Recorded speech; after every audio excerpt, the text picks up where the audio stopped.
Ya, Assalamualaikum warahmatullahi wabarakatuh. Kami dari kelompok air akan mempresentasikan hasil diskusi ujian akhir semester kami untuk mata kuliah Human Computer Interaction yang diampu oleh Pak Arvin Frobenius, Sarjana Komputer dan Magister Komputer.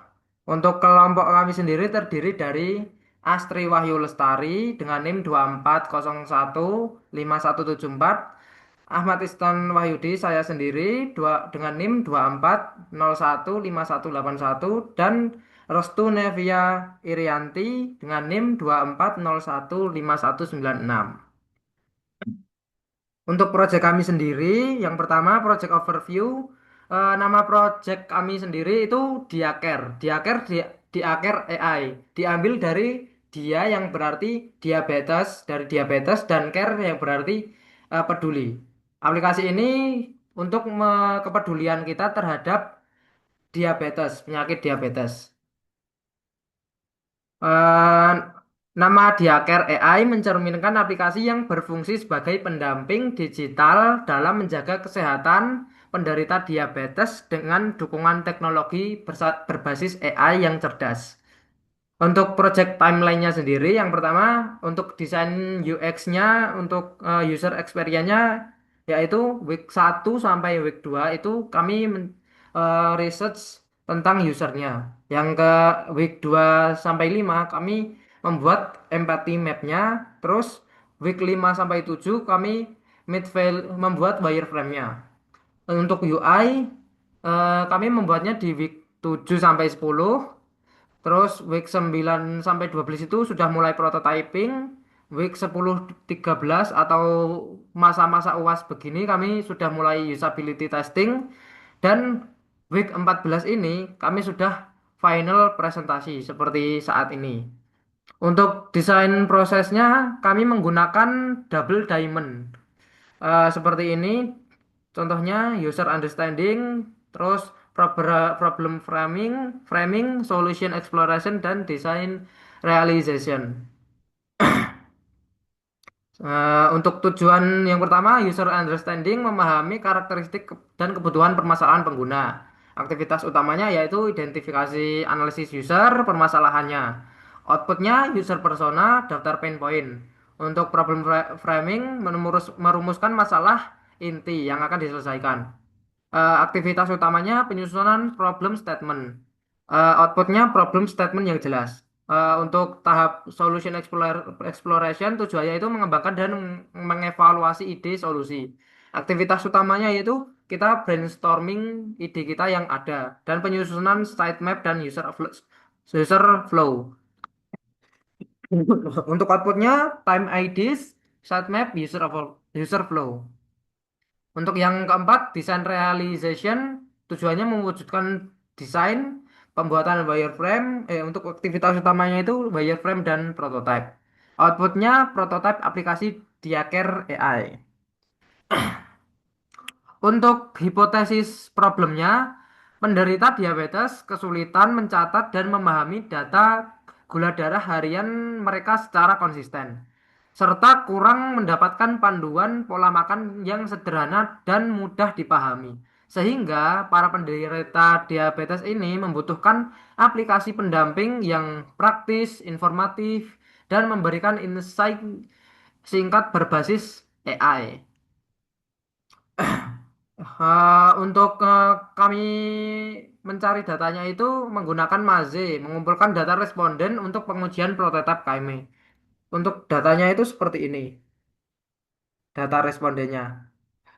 Sudah 20 lebih kami menggunakan data yang di Maze itu, respondennya. Oke. Untuk yang selanjutnya itu ada user persona. Kami mengumpamakan user personanya itu seorang yang sudah berumur dan memiliki penyakit diabetes tipe yang kedua. Untuk namanya itu sebagai contoh Pak Budi Santoso. Umurnya 45 tahun, gendernya laki-laki, pekerjaannya karyawan swasta, statusnya sudah menikah, Perangkat yang digunakan itu biasanya smartphone, smartphone berbasis Android dan kondisi kesehatannya itu seperti yang saya sebutkan tadi, beliau adalah penderita diabetes tipe 2. Untuk latar belakangnya, Budi rutin mengecek gula darah secara mandiri, namun sering lupa mencatat hasilnya. Ia kesulitan memahami arti angka gula darah dan membutuhkan panduan pola makan yang aman serta mudah dipahami. Untuk tujuannya, mencatat gula darah dengan mudah, mengetahui kondisi gula darah secara tepat, menjaga pola makan yang aman, mengelola kesehatan secara mandiri. Untuk pain point-nya, yaitu sering lupa mencatat gula darah, bingung memahami hasil cek gula darah, dan sulit menentukan makanan yang aman, dan aplikasi kesehatan yang banyak itu terlalu kompleks. Untuk kebutuhannya, aplikasi sederhana dan mudah digunakan. Insight singkat dan jelas. Rekomendasi pola makan gratis dan tampilan yang tidak membingungkan. Untuk perilaku pengguna sendiri, pengguna sering menggunakan smartphone setiap hari. Terbiasa dengan aplikasi yang sederhana, jarang menggunakan aplikasi medis yang kompleks karena sulit digunakan. Untuk motivasinya, pengguna ingin hidup lebih sehat, mencegah komplikasi diabetes, dan tetap produktif dalam aktivitas sehari-hari. Solusi dari Diaker AI kami yaitu input gula darah yang secara sederhana, status kondisi pasien bisa terukur setiap hari, insight dari AI yang singkat, dan rekomendasi menu makan harian. Untuk customer journey map-nya akan disampaikan oleh teman saya, Restu Nevia Irianti. Untuk selanjutnya, customer journey map tahapan awareness, yaitu mendengar tentang diabetes dari media sosial, berita, atau orang sekitar. Untuk thinkingnya, diabetes biasanya penyakit orang tua. Untuk feeling, acuh tak acuh. Untuk poin, kurang merasa berisiko. Needs-nya yaitu informasi yang relevan dengan usia muda. Untuk understanding, mengetahui hubungan konsumsi minuman manis dengan diabetes. Untuk thinkingnya, minuman manis memang nggak sehat. Untuk feeling, mulai khawatir. Poinnya, pemahaman masih dangkal. Untuk needs, edukasi sederhana dan jelas. Selanjutnya, untuk tahapan consideration, mempertimbangkan untuk mengurangi minuman manis, yaitu sulit berhenti sudah kebiasaan, bingung ragu, kebiasaan sulit diubah, alternatif minuman sehat. Untuk daily decision, tetap membeli minuman manis saat nongkrong. Untuk thinkingnya yaitu sekali sekali nggak apa-apa, lega sesaat, lingkungan tidak mendukung, lalu dukungan sosial. Untuk tahapan behavior, konsumsi minuman manis berulang. Nanti saja mulai hidup sehat. Tidak peduli, kurangnya kontrol diri, pengingat dan motivasi. Lalu untuk reflection, merasa cepat lelah atau berat badan naik. Mungkin ini efek gula berlebihan. Cemas, tidak tahu harus mulai dari mana, panduan langkah kecil.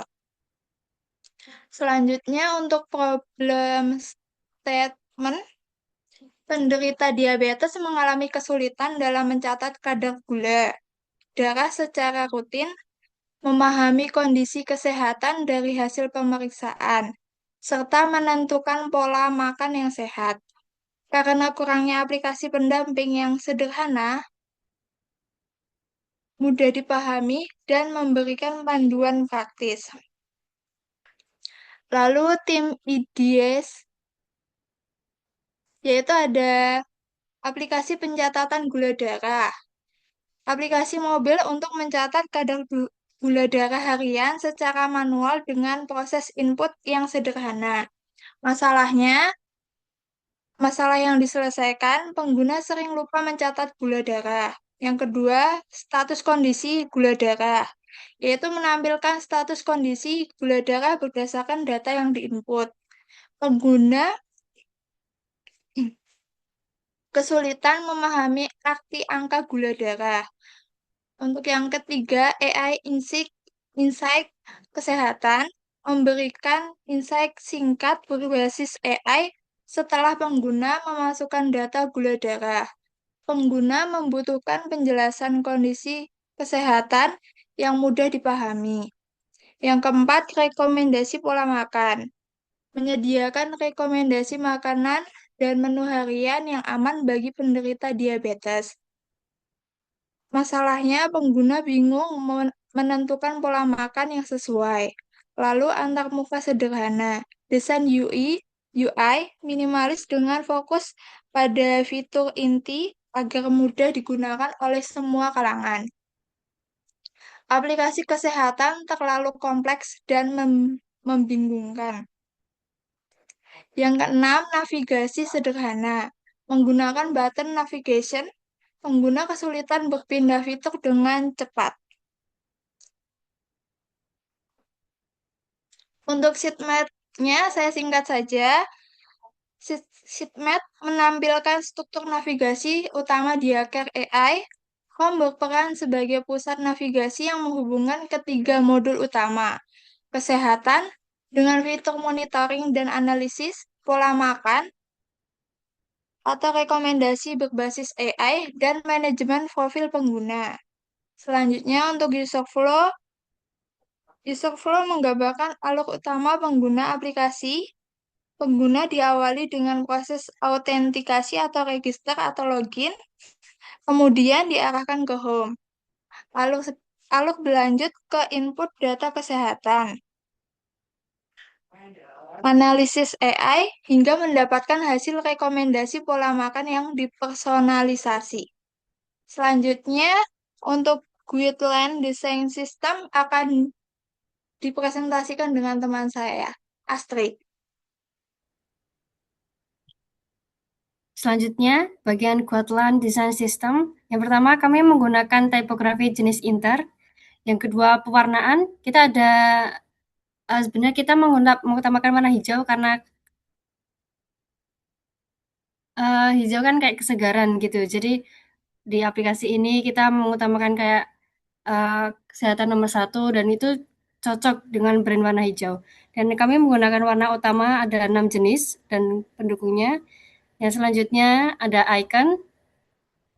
Kami menggunakan beberapa icon dan juga diberi warna hijau sebagai identifikasi, sebagai pendukung juga. Dan selanjutnya komponen.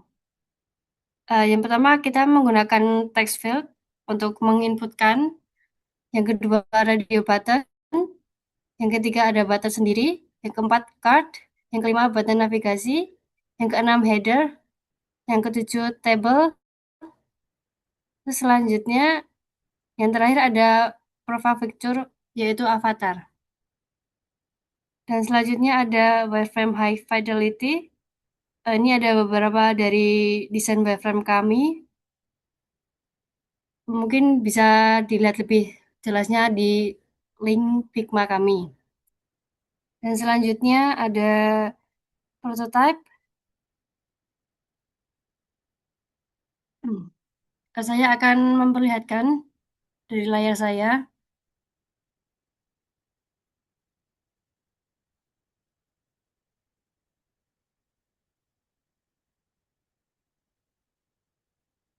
Nah, ini prototipenya.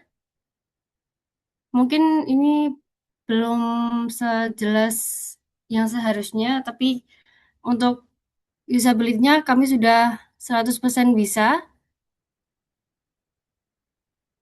Ini sudah bisa diaplikasikan juga dan selanjutnya ada demo dari 5Z-nya sendiri.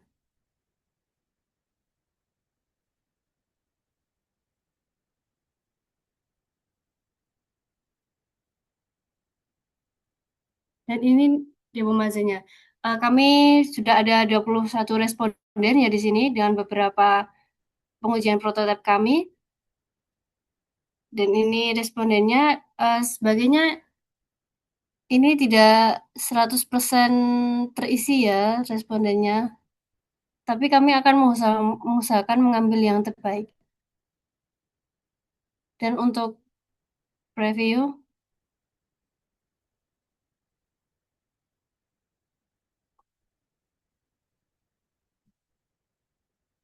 seperti ini, yang pertama bisa responden kita meminta untuk menginputkan nama, yang kedua halaman home,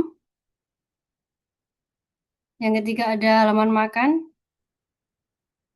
selanjutnya ada halaman kesehatan, mengunjungi halaman profil,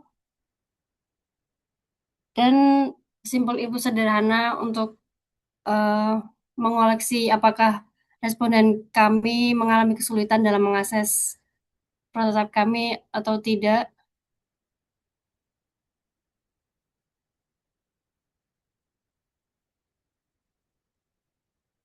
Mungkin sekian dari kelompok kami. Apabila ada kekurangan, um, mungkin bisa diajukan di lewat link Maze kami ya. Saya tutup. Assalamualaikum warahmatullahi wabarakatuh.